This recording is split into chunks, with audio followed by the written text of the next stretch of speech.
Homosexuality, as heterosexuality, is something that is based on mutuality itself. It is a response of individuals to each other, based on understanding, love, and everything else. Just the same as heterosexuality, where a boy meets girl. It is not a situation where a boy meets a girl and has to lure her with pearls or something like that and seduce her off up a dark alleyway. I mean, the whole thing is ridiculous. The same too with homosexuality.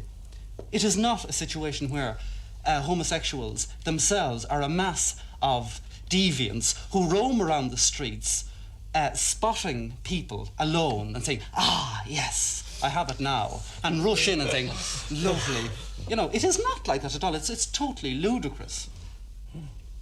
Would you say yourself, from having met us and seen us, that we either behave or look like base seducers? Or is that a loaded question? No, it's not a loaded question. Of course I'll answer it. No, you don't. But let me say this to you. I, of course, like everybody else who is not homosexual, has preconceived ideas, as Jimmy has said. I would have thought that most homosexuals would be camp, prancing queens.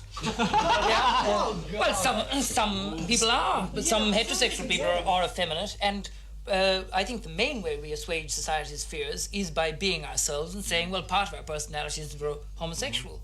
But it's only part of our part of our personalities, and here we are. People have got away with this idea about it because we haven't been visible before. The homosexual scene is not all encounter groups are propagandizing. In Dublin, homosexuals have their own disco, for instance. We organise temporary membership there for you. We're from approximately 11:30 until 2 o'clock. Approximately 11:45, I'm sure, yeah, and things warm after that.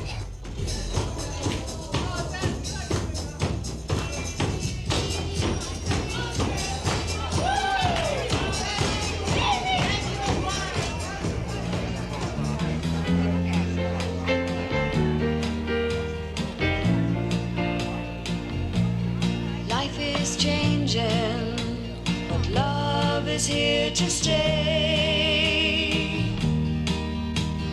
Rearranging, don't leave it behind.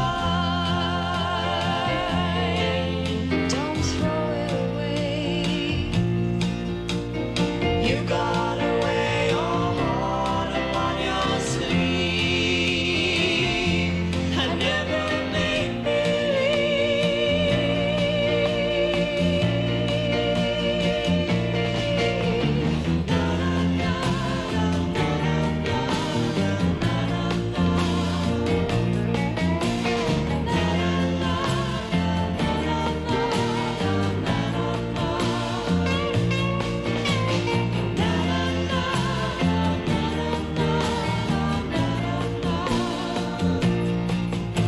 But where do we go from here?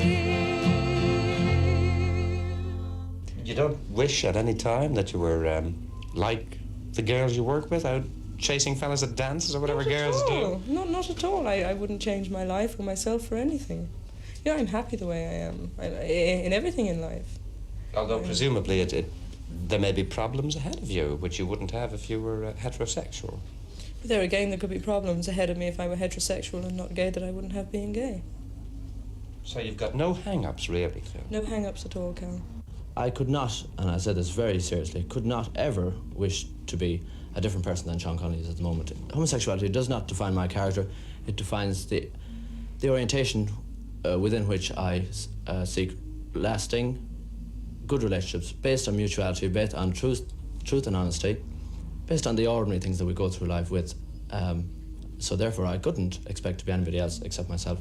And homosexuality, like heterosexuality, is the opposite side of the same coin. That is human sexuality, where we are all sexual beings, we need each other.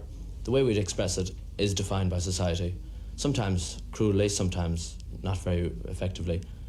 We have words like homosexuality and heterosexuality, and what in fact it is human sexuality.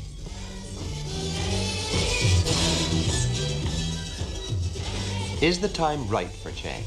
How many politicians are likely to embrace the cause of this minority? And if they do, will it change our social attitudes towards homosexuals? Even in the medical profession, attitudes have always reflected the prevailing social trends rather than any scientific appraisal of the evidence. So unless society changes, the homosexual will always be the outsider, the man or woman out of step. Their attributes will be ignored, their sexuality condemned. So really it's not a matter for lawyers, for doctors, for clergymen alone, but for all humanity.